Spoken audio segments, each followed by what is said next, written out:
UKLO 1 year masters. No IELTS required up to 5 years visa. High visa success rate. 1800-2000 రూపాయలు ఎవరు చెల్లిస్తున్నారు? ఇవాళ government, కేంద్ర గవర్నమెంట్ భరిస్తా ఉంది అవన్నీ కూడా. అది రైతులకు చేస్తున్నదే కదా. బేటీ బచావ్ బేటీ పడావ్ అనేసి పిల్లల్ని, ఆడపిల్లల్ని బతికించుకోవాలనే నినాదంతో పనిచేస్తూ ఉంది. ఎవరు పనిచేస్తూ ఉన్నారు? ఇవాళ గర్భంలో ఉన్నటువంటి శిశువు ఆరోగ్యంగా పుట్టాలని చెప్పేసి అంగన్వాడీ స్కూల్స్లలో కూడా మంచి పోషకమైన ఆహారాలు అందిస్తున్నటువంటిది ఎవరు చేస్తూ ఉన్నారు? కేంద్రమే కదా. అంటే భారతదేశానికి బంగారు బాట వేయాల్సింది ఇవాళ పుట్టబోయే బిడ్డలు. కాబట్టి ఆ పుట్టబోయే బిడ్డ ఫస్ట్ ఆరోగ్యంగా పుట్టాలన్న నినాదమే ఎంత గొప్ప నినాదం. ఇవాళ ఇంటింటికి టాయిలెట్స్ అనేది ఎంత గొప్ప నినాదం. ఇవన్నీ కూడా భారతీయ జనతా పార్టీ చేస్తుంది కదా, పేదవాళ్ళ కోసమే కదా. ఇవాళ ఇండ్లు కట్టుకోవడానికి కూడా నేనేమంటున్నా, ఇల్లు లేనటువంటి వాళ్ళు కూడా ఇండ్లు కట్టుకోవడానికి వాళ్ళకు లోన్లు ఇవ్వటం కావచ్చు. ఇవాళ అన్ని రకాలుగా ఏ రకంగా చూస్తున్నా యువత చాలా మటుకు బయట దేశాలలో పోయి ఉద్యోగాల కోసం పోయి వాళ్ళు ఎంతో మంది అసలు అక్కడ సరిగా ఉద్యోగాలు సక్సెస్ అవ్వలేక అనేక ఇబ్బందులు పడుతున్నటువంటి మన భారతదేశ యువతకు కూడా ఇవాళ వాళ్ళు బిజినెస్ చేసుకోవడానికి, ఓన్గా బిజినెస్ చేసుకోవడానికి వితౌట్ సెక్యూరిటీతో కూడా లోన్లు ఇవ్వటం, ఇవన్నీ కూడా పేదవాళ్ళ కోసం కాదా? ఓకే, లోన్స్ తీసుకొచ్చింది బాగానే ఉంది, ఇదంతా కూడా మంచిగానే ఉంది. కానీ మరి ఎట్ ద సేమ్ టైం ఏదైతే ఇల్లులు కట్టుకోవడానికి లోన్ల అవకాశం కల్పిస్తుందో, ఈ యొక్క మరుగుదొడ్లు ఏదైతే కట్టించిందో, ఇవన్నీ చేసిన భారతీయ జనతా పార్టీ కదా మేడం. ఇక్కడ రేట్లు పెంచింది, పన్నులు ఎక్కువ విధిస్తుంది, అన్ని కూడా భారతీయ జనతా పార్టీ జరుగుతా ఉన్నాయి. మీరు ఒకటి ఏం చేస్తుంటారంటే రేట్లు పెరిగిండ్రు, రేట్లు ఇవాళ ఉన్న రేటు రేపు ఎట్లాగా ఉండదు. అంటే ప్రతి దానికి ఇవాళ మనం కొన్నటువంటి ఒక ఉప్పు దగ్గర నుంచి మొదలు పెట్టుకుందాం, పప్పు దగ్గర నుంచి మొదలు పెట్టుకుందాం, ఏది కూడా పెరుగుతున్నప్పుడు ఖచ్చితంగా గవర్నమెంట్ పెంచింది అనే దానికంటే ఇదంతా కూడా సరే జరుగుతున్న కాలాన్ని బట్టి కూడా ఇవన్నీ మార్పులు జరుగుతాయని ఆలోచన ఎందుకు పెట్టుకోరు? మరి కాంగ్రెస్ గవర్నమెంట్ ఉన్న దగ్గర మాత్రం రేట్లు లేవా?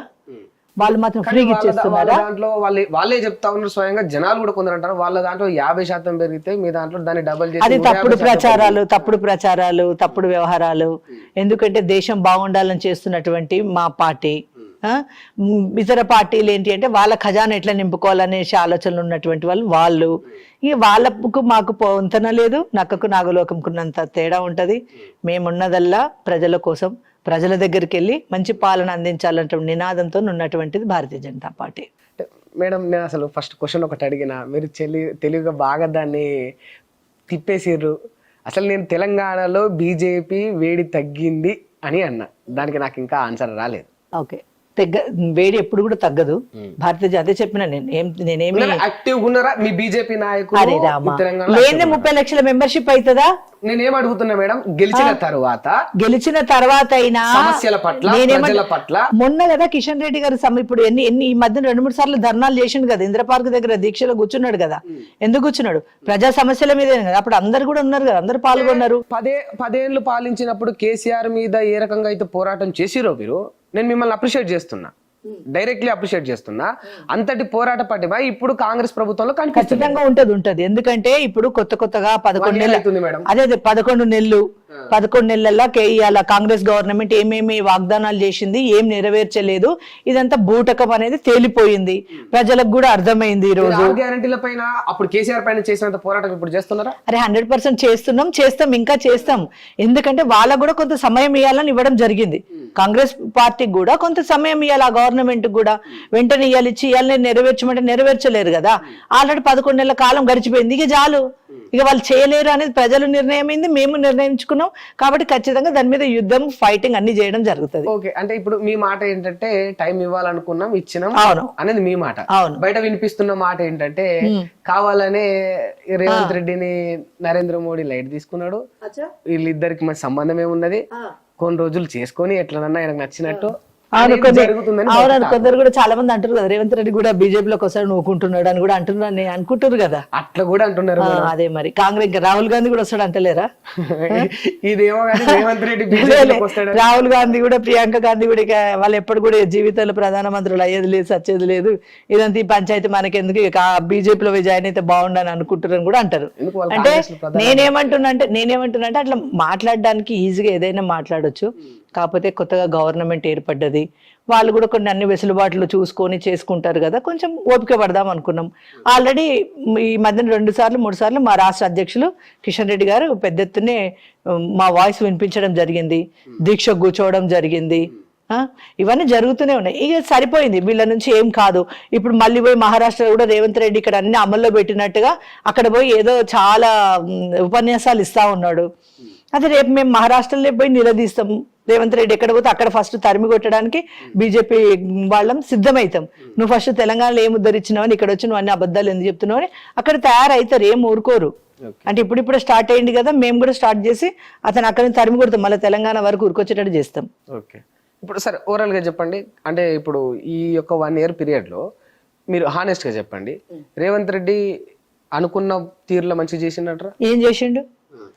పోయినా దొర వచ్చేసేమో, పోయిన కేసీఆర్ అనేటువంటి ఒక దొర వచ్చేసేమో వాళ్ళ కుటుంబం వాళ్ళు బాగుపడేటువంటి వ్యవహారాలు చేసుకున్నాడు.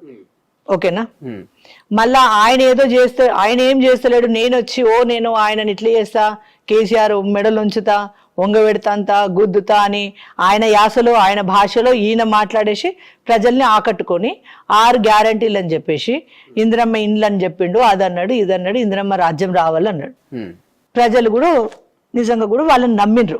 అంటే వాళ్ళ అబద్ధాలు అంటే ఒకటి ఏమవుతుందంటే, అబద్ధం అంట చూస్తుండగా మొత్తం వ్యాపిస్తుందట.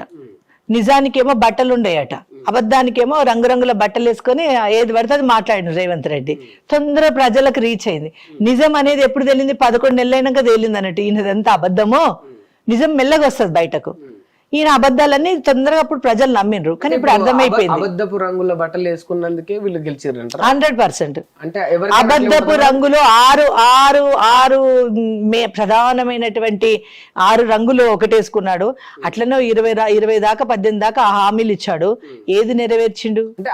అసలు నేనేమంటున్నా, ఫస్ట్ రేవంత్ రెడ్డి గారిని ఒక నిమిషం ఇప్పుడు అబద్ధం నేనేమంటున్నా, అబద్ధమే తొందరగా సక్సెస్ అవుతుంది అనమాట. నిజం కొంచెం మీరే అధికారంలోకి వచ్చారు. నేనేమంటున్నా అంటే 10 ఏళ్ల నుంచి మేము ఇచ్చినటువంటి పాలన చూస్తున్నారు ప్రజలు.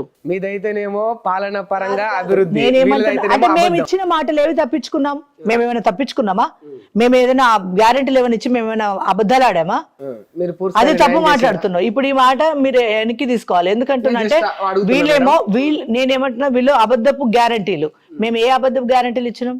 సబ్కా సాత్ సబ్కా వికాస్ అనే నినాదంతో పనిచేస్తున్నాం. అంతిమ టైం వరకు కూడా ప్రతి బీజేపీ కార్యకర్త అదే ధోరణిలో పనిచేస్తారు. దేశం మొత్తానికి నరేంద్ర మోడీ గారి పేరు చెప్తే ఒక మాట గుర్తొస్తుంది మేడం, ధన్ ధన్ ధన్ అని ప్రతి ఒక్కరి ఖాతాలలో డబ్బులు పడతాయని అన్నారు కదా మేడం. ఈ యొక్క కరెన్సీని తీసేస్తే, ఓల్డ్ కరెన్సీని పడ్డాయా మేడం? ఇది ఇప్పుడు నేనేమంటున్నా అంటే, ధన్ ధన్ అనేది ఎవరో మొన్నటిదాకా ఐటీ మినిస్టర్ అదే మాట మాట్లాడుతుండే, ధన్ ధన్ ధన్ ధన్ అనేసి.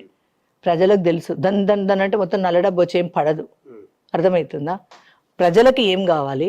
ఇప్పుడు వాళ్ళకి పడతలేవా? 0 బ్యాలెన్స్ లో డబ్బులు పడలేదా? గ్యాస్ పైసలు రాలేదా మహిళలకి? అనేకంగా వచ్చినాయి. నల్లధనం ఇదంతా కూడా ఏంటంటే వాళ్ళకి తెలుసు, నిజాలు ఏందని తెలుసు. వాళ్ళు ఏదో కప్పిపుచ్చుకోవడానికి బురద జల్లడం కోసం అనేది ఇవన్నీ మాట్లాడుతూ ఉంటారు. తేవాల్సినంత తేగలిగిండు, ఇంకా తెస్తాడు కూడా. అంటే వీళ్ళ అకౌంట్లలో పడతాయి. ఇవన్నీ పిచ్చి ప్రచారాలు. ఇప్పుడు రేవంత్ రెడ్డి చేయలేదా? 6 గ్యారెంటీల గురించి చేయలేదా? ఏది అమలు పెట్టగలుగుతున్నాడు? ఏమన్నాడు? లంక బిందెలు ఉన్నాయా అనుకున్నా, పోయిన గవర్నమెంట్ లో తీరొచ్చి చూస్తే లంక బిందెలు ఏం లేవు, అందులో ఏం లేవు, ఖాళీ బిందెలు ఉన్నాయి అన్నాడు. సార్, మీ అభిప్రాయం చెప్పండి మేడం. లంక బిందెల పైన నిజంగా అంటే ఆయన అన్న మాటను మీరు ఏకీభవిస్తారా? అంటే కేసీఆర్ అప్పులు చేసిండు అనేది ఆయన మాట, అప్పులు చేసి నేను అభివృద్ధి చేసిన అని కేసీఆర్ మాట. ఈ రెండిట్లలో ఏది కరెక్ట్ అంటారు? నేనేమంటున్నా అంటే, లంక బిందెలు ఉన్నాయి అనుకొని వచ్చినా అని చెప్పేసి గాలి మాటలు మాట్లాడడం ఫస్ట్ రేవంత్ రెడ్డి తప్పు మాట. నీకు అనిపిస్తలేదా? నేనేమంటున్నా, ఏం లేవు. ఆయన చేస్తుందే దొంగతనం, దొంగ పనులు ఆయన చేస్తుందే. అసలు ప్రజలకు సరైన పాలన, అన్ని మీద కథలు పడ్డారు. ఈ ధరణి అనే విషయం కావచ్చు, అనేక అంశాల మీద తప్పుడు నిర్ణయాలు కేసీఆర్వి. ఎందుకంటే ధరణి అంశానికి వెళ్తే అసలు అంతుబట్టనంత ఇబ్బందులు పెట్టిండు రైతులను, చాలా మందిని. ఎప్పుడో వెనకట, ఇప్పుడు ఇదే చాలా మంది దొరలు వెనకట ఊర్లలో భూములు జాగాలు అమ్ముకొని వెళ్ళిపోయినారు. మళ్ళీ ఇప్పుడు ఈ ధరణి పేరుతో పోతే మళ్ళీ వాళ్ళే ఓనర్లు అయినారు. అంటే పేదవాళ్ళు కొనుక్కున్న వాళ్ళు ఎటుపోయినా ఏమైనట్టు ఇప్పుడు వాళ్ళకి ఎంత ఇబ్బందులు. ఇవన్నీ మళ్ళీ దొరలు బతికించుకొని చేసుకున్నటువంటి వ్యవహారాలు అవన్నీ కూడా. ధరణి అనేది చాలా ఇబ్బంది పెట్టినటువంటి అంశాలు, అనేక అంశాల మీద. ఇవన్నీ ఒకటి రెండు కాదు, పోయినటువంటి గవర్నమెంట్ చాలా చాలా తప్పులు. ఇప్పుడు వచ్చి గవర్నమెంట్ ఏమో చేసి ఆయన ఈ తాకు తింటే ఈయన తాటాకి తింటుండు గంతే. ఇక్కడ ఈ తాక అయిపోయినా అటు పోయిండు, తాటాకైనా ఈయన మొదలైండు. కానీ ఈయనతోనేం కాలేదు, ఆయనతోనేం కాలేదు. మరి ఏ ఆకు తినకుండా జనాలకు వడ్డించేది ఎవరు? నేనేమంటున్నా అంటే బంగారు తెలంగాణ కావాలంటే కేవలం భారతీయ జనతా పార్టీ నుంచి అవుతుంది. ప్రజలు ఇంకా వాళ్ళకు తెలుసు, రేపు ఎలక్షన్స్ వచ్చినా భారతీయ జనతా పార్టీని గెలిపిస్తారు. ఎందుకో తెలుసా? 100%. ఎందుకంటే 100%. ఇప్పుడు ఏవే వాగ్దానాలు చేసిండు, ఏవి నెరవేర్చలేకపోతున్నాడు రేవంత్ రెడ్డి గారు. ఇవాళ కాంగ్రెస్ గవర్నమెంట్ ఫెయిల్ అయిపోయింది.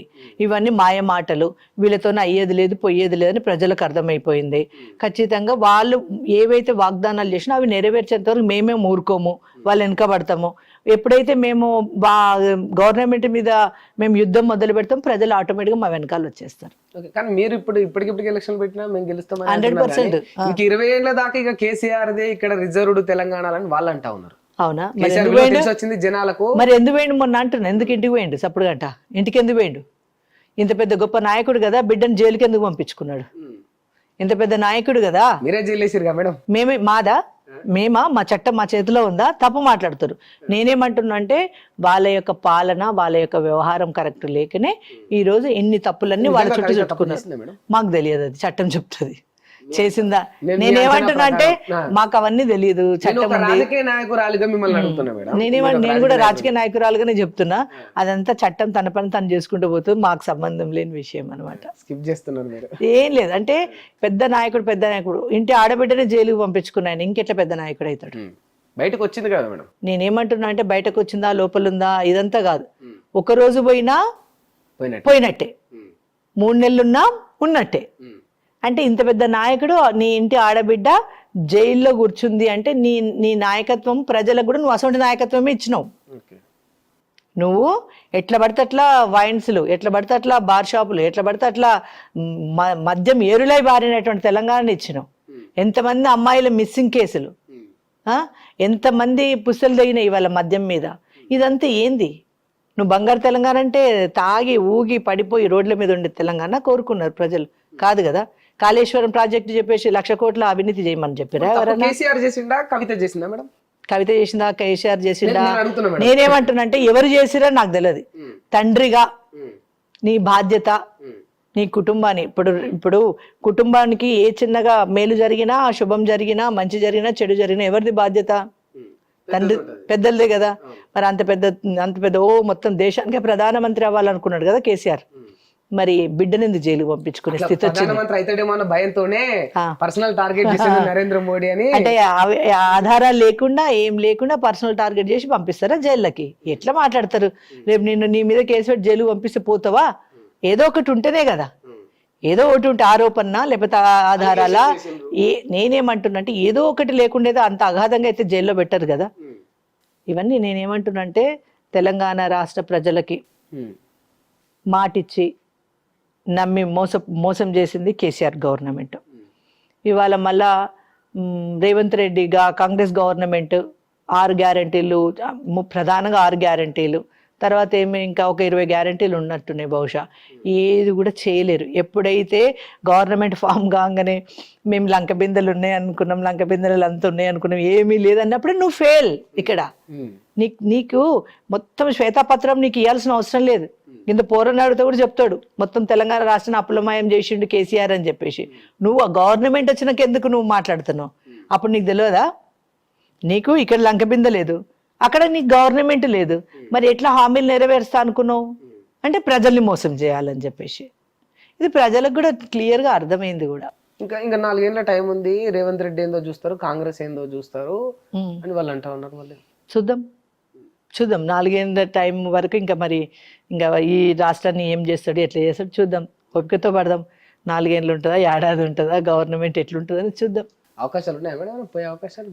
నేనేమంటున్నా అంటే 4 ఏళ్ళ ఏడాదా ఏంది? దేనికి శాశ్వతం ఏం లేదు. ఎప్పుడు ఏ నిమిషం ఏమవుతుంది అనేది ఎవరి చేతులు ఏమన్నా ఉంటుందా? మనం దేవుళ్ళమా? కాదు కదా. ఏం జరుగుతుంది చూద్దాం.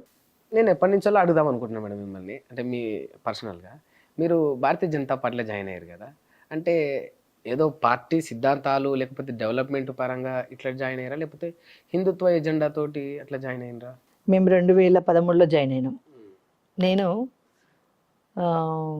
సోషల్ టాయిలెట్స్ కొరకు అనేసి కూడా పెద్ద ఎత్తున హైదరాబాద్లో 23 కాన్స్టిట్యున్సీలలో పాదయాత్ర చేయడం జరిగింది. ఫస్ట్ నుంచి కూడా ఏదైనా ఏదైనా సమస్య ఉంటే దాని మీద ప్రశ్నించడం. ఎందుకంటే మా ఫాదర్ వచ్చేమో యూనియన్ లీడర్ హస్బెస్టర్ ఫ్యాక్టరీకి, మా హస్బెండ్ వచ్చేసేమో విప్లవాల నుండి వచ్చిన ఆయన. అంటే ఆటోమేటిక్గా నాకు కూడా కొంత ఎప్పుడు కూడా ప్రశ్నించేటువంటిది, ఇప్పటికి కూడా అదే అనమాట నా తత్వం, ప్రశ్నించడమే. ఎవరన్నా కానీ ఏదన్నా కానీ అది తప్పు అనిపిస్తే నేను ప్రశ్నిస్తాను. అది వాళ్ళు నన్ను యాక్సెప్ట్ చేస్తారా, నాకేమి మెచ్చుకుంటారా, తిడతారా, ఇవన్నీ నాకు అవసరం లే. నేనుండే తీరే నేను ఉంటా. ఎవరి మెప్పులో ఎవరి అవసరాలు నాకు లేదనుకుంటా. నాకు నేనుగానే నా వ్యక్తిత్వంగా నేను గొప్పగా ఉండాలని నేను కోరుకుంటా, అంతే. అట్లా సోషల్ టాయిలెట్స్ కొరకు ఇది చాలా తీవ్రమైన సమస్య అని ఆ టైంలోనే మేము పార్టీలోకి కూడా రమ్మని చెప్పేసి కిషన్ రెడ్డి గారు కావచ్చు, లక్ష్మణన్న కావచ్చు, వీళ్ళందరూ పిలవటం జరిగింది. వేరే ఇతర పార్టీలు కూడా పిలిచారు, కానీ ఇందులోకే పోదాం. ఎందుకంటే రానున్న నా హస్బెండ్ది కూడా చాలా చాలా విజన్ ఉన్న వ్యక్తి అనమాట. తో పాటుగా చాలా ముందు చూపు. అసలు రానున్న రోజుల్లో నరేంద్ర మోడీ అవుతారు, దేశానికి అద్భుతమైన పాలన భారతదేశానికి అందిస్తారు అనేది ఆయన యొక్క అనాలిసిస్. కాబట్టి నన్ను భారతీయ జనతా పార్టీలోకి వెళ్ళమని చెప్పింది. హిందుత్వము. మీ హస్బెండ్ గారు లెఫ్టిస్ట్ భావజాలం ఉన్నవారని తెలిసింది. అవును. మరి ఎట్లా సెట్ అయింది మేడం? అవును. ఇప్పుడు అంత్యోదయ ఏంది? అంత్యోదయ మీనింగ్ ఏంది? జనాలు బాగుండాలి అంతే, అల్టిమేట్ గా ఏం కోరుకున్నా జరగాలి కదా. మావోయిస్టుల భావం వాళ్ళ అంతిమది ఏంటి? జనాలకు మంచి జరగాలి, అందరూ బాగుండాలి, అంతే. అంతే కదా. అంటే ఈరోజు వాళ్ళదొక ఏజెండా, వీళ్ళదొక ఏజెండా, కానీ రెండు క్వైట్ ఆపోజిట్ కదా. నేనేమంటున్నా అంటే ఈరోజు వాళ్ళు కోరుకున్నది కూడా ప్రజలు బాగుండాలనేసి, వాళ్ళు కోరుకున్నది కూడా అంత్యోదయ సిద్ధాంతం ఉన్న వాళ్ళే. కాకపోతే వాళ్ళు వచ్చేసేమో తుపాకులు బట్టి అడవులకు వెళ్ళిండ్రు, వీళ్ళేమో కలం బట్టి ప్రజల మధ్యలోకి వచ్చారు. అంటే ఈరోజు కలం అనేది గొప్పది. కలం అనేటువంటి ఒక కళ, ఒక పెన్నుతో రాసింది చరిత్రలో నిలబడింది. ఈరోజు వాళ్ళు తుపాకీ బట్టి రక్తంతో చూసిరు కాబట్టి చరిత్రలో వాళ్ళు నిలబడలేకపోయినరు. అంటే ఎంచుకున్న మార్గాలు వేరు, కానీ అంతిమంగా పేద ప్రజల కోసమే అన్నమాట అని నా ఒపీనియన్ అది. కాబట్టి మా హస్బెండ్ కూడా దీన్నే బిలీవ్ చేస్తున్నాడా మేడం ఇప్పటికే? 100%. అంటే ఈ ఏదో మార్పు కోసమే తప్ప హిందుత్వ భావజాలం లేదు. హిందుత్వ భావం ఎందుకు ఉండదు? నేను హిందూ బిడ్డగా హిందుత్వ భావం 100% అది కూడా ఉన్నది. అరే అదెందుకు ఉండదు? భలే చెప్తావు. హిందుత్వ భావం లేకపోతే నేను హిందూ బిడ్డను ఎట్లయితా? అంటే పర్టికులర్ పార్టీలో జాయిన్ అవ్వడానికి నేనేమంటున్నా అంటే అదొక అంశం. హిందుత్వవాదం ఒకవైపు అయితే, మంచి పాలన, మంచి దేశానికి రేపు ఒక ఆణిముత్యం లాంటి ఒక నరేంద్ర మోడీ ప్రధానమంత్రి అవుతాడు. ఆయన అడుగుజాడల్లో మనం నడిస్తే మనం కూడా గొప్పగా ఉంటామని చెప్పి, అంటే ఈరోజు ఒక తులసి వనం లాంటి ఒక భారతీయ జనతా పార్టీలో నేను ఒక తులసి మొక్కగా ఉండాలన్న ఆశయంతో నేను రావడం జరిగింది. సరే మేడం, అంటే మీరు హిందుత్వం గురించి చెప్పారు కనుక, కాకపోతే భారతదేశం మొత్తంలో మీ భారతీయ జనతా పార్టీ పైన ఉన్న ఒక ముద్ర ఏంటంటే, అసలు ఈ బీజేపీ నడిచేదే ఈ హిందూ ఎజెండాతోని, హిందువుల పైన ఈ సెంటిమెంటల్గా అంతే తప్ప ఒకవేళ ఇది లేకపోతే మనుగడ లేదు మీ పార్టీకి అంటారు. ఇప్పుడు హిందుత్వం మీద నడుస్తుంది భారతీయ జనతా పార్టీ అంటే తప్ప? హిందూ దేశంలో పుట్టినప్పుడు హిందుత్వవాదం తీసుకుంటే తప్పేంది? ఒక రిలీజన్ ఎత్తుకోవడం ఎంతవరకు? నేనేమంటున్నా అంటే ఈరోజు ఇంత పెద్ద ప్రపంచంలో ఉన్నదిలో ఒకే ఒక దేశం, హిందూ దేశం, భారతదేశం. ఈ దేశంలో పుట్టి, ఈ దేశంలో హిందువుగా పుట్టి, హిందూ అని చెప్పుకోవడంలో, హిందూ కోసం కొట్లాడడంలో, హిందువు గురించి బతకడంలో, హిందువుగా బతకడంలో ఇతరులకున్న బాధ ఏందని నేను అడుగుతా. అసలు దీని గురించి చర్చ ఎందుకని నేను అంట. నీ ఇష్టం, నువ్వు క్రిస్టియన్గా ఉన్నావు ఉండు, నిన్నెవరొద్దు అంటున్నారు. నువ్వు ముస్లింగా ఉన్నావు ఉండు, నిన్నెవరొద్దు అంటున్నారు. కానీ హిందువుల మీద ఎందుకు పడి ఏడవాలి అంటున్నా. హిందుత్వ వాదం గురించి ఎందుకు మాట్లాడాలి అంటున్నా. స్పెషల్ గా బీజేపీ వాళ్ళు దేవుణ్ణి రాజకీయాల్లోకి లాగుతారు కనుక ఈ రకంగా మాట్లాడతారు అనేది. ఇప్పుడు నేనేమంటున్నా అంటే దేవుణ్ణి రాజకీయం చేస్తున్నారు, దేవుణ్ణి ఇట్లా చేయట్లేదా మేడం? నేనేమంటున్నా అంటే అరే నేను అడుగుతున్నా, చేయట్లే. మేము మా దేవుళ్ళని మేము చెప్పుకుంటున్నాం. రాముడి గురించి చెప్తాం, కృష్ణుడి గురించి చెప్తాం, దుర్గామాత గురించి చెప్తాం. మా దేవుళ్ళ గురించి మేము మాట్లాడొద్దా? ఒక ఇంటికి పోయి ఓటు అడుగుతాం మేడం. అవును. అమ్మ నేను ఈ పాలన చేస్తా, నాకు ఒక అవకాశం ఇవ్వండి అని ఒక ఓటు అడుగుతాం. అడిగి జై శ్రీరామ్ 100%. అదంతా హిందుత్వం, హిందూ నేనేమంటా అంటే ఎజెండా జై మనది, శ్రీరామ్ అని ఇప్పుడు కూడా ఈ అంటా. రకంగా చెప్పడం. నేనేమంటున్నా అంటే నేనంటే ఇప్పుడు కూడా అంట జై శ్రీరామ్ అనేసి, జై శ్రీరామ్ ని జై శ్రీరామే అంటాం. ఇది ఎందుకంటే మేము హిందువుగా మేడం, కానీ పర్టికులర్ గా ఓట్లు అడిగే జనాల దగ్గర రిలీజన్ ని ప్రేరేపించడం వల్ల నేనేమంటున్నా, సరే వాళ్ళకు కూడా ఆ ఫీలింగ్ ఇప్పుడు అట్లా చెప్పిరా జై శ్రీరామ్ అనేది ఎవరమైనా అంటాం, అది జెర్సీ పక్కన పెట్టేద్దాం మనం. కానీ మన హిందువులకే ఓటేయాలి ఇటువంటి చెప్పడం చెప్తే వల్ల తప్పేముంది అంటున్నా. ఏమన్నా ఆదివారం రోజు చర్చిలు పెట్టేసి అందరినీ పోగు చేసుకొని వాళ్ళకు పేద వర్గాలను పిలుచుకొని ఇంత కమ్మటి భోజనం పెట్టి వాళ్ళని మాయ చేసి క్రిస్టియన్ మతంలోకి లాగుతున్నారు. అట్లా మేము ఏమైనా చేస్తున్నామా? ఒక మాటే కదా జై శ్రీరామ్. నేనేమంటున్నా అంటే అమాయకమైన ప్రజల్ని మోసం చేస్తున్నారు. హిందూ అమాయకుల్ని మోసం చేస్తా ఉన్నారు, క్రైస్తవులు చేస్తున్నారు. ఓన్లీ క్రైస్తవులా, ముస్లింలు కూడా? ముస్లింలది ఇప్పుడు వాళ్ళది వేరు. మరి ఇదైతే గ్రామానికి చర్చిలు కడుతున్నారు.